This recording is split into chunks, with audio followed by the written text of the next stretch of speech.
Like, guys, there are those people who I think coming 2027 should be in the government. These people have been fighting for people. They have been fighting for the struggling people, watu wenye wanateseka and so on. The likes of akina Mike Sonko. These are the people should be in government. Mimi najua Oga Obinna hapendi politics and so on, but Oga Obinna anafaa asimame mahali. Eric Omondi anafaa asimame mahali apiganie wananchi. Kuna watu tu wanafaa wakuwe kwa government. People who have a heart, kind. Yani these people wame struggle.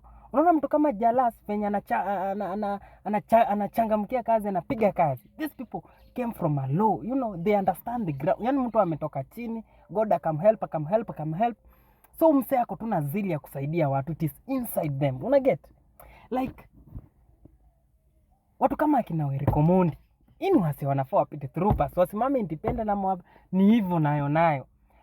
Watu kama akina Nazra, watu wenye tunaona wakisaidia humanity, help others, even though they have but they can help. These are the people we should elect, by the way. Sijui mnatafutanga politicians hawa kupiga mdomo mingi ya nini.